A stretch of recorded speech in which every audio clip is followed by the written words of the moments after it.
We're going to learn how to put our flute away. This is going to start by taking it apart.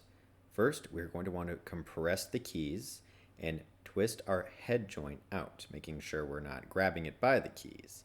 But now we want to keep the rest of the instrument put together because we are going to be using a swab to clean out all of the moisture inside that got in because of a playing.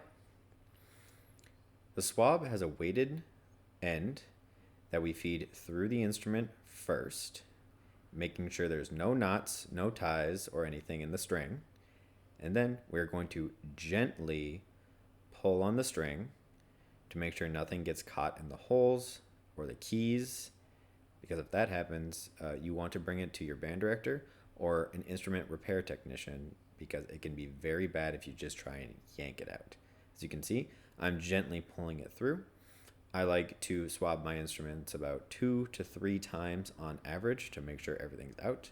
I then compress the keys again, pull off the bottom joint, and then take the body, place it inside of the case. There's another step you can take if you don't have a swab, and that's by taking this cleaning rod.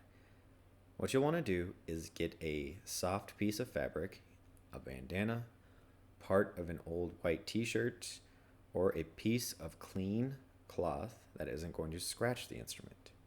And you can actually take it and feed it through the head joint, the body, and clean it out that way. Both ways work, and there's room in the case for either option. As you can see, I'm gently feeding the fabric through, making sure to do it a couple times in order to make sure I get everything out of the flute. This is going to help with both the cleanliness and the upkeep of the instrument, and will avoid you having to bring in your flute more often for any repairs that could have been avoided. Now we're just going to put all the equipment back into its case, making sure to fold the swab to make sure that it doesn't sit weird in the case or push up against the instrument at all. Latch it close, and you're good to go.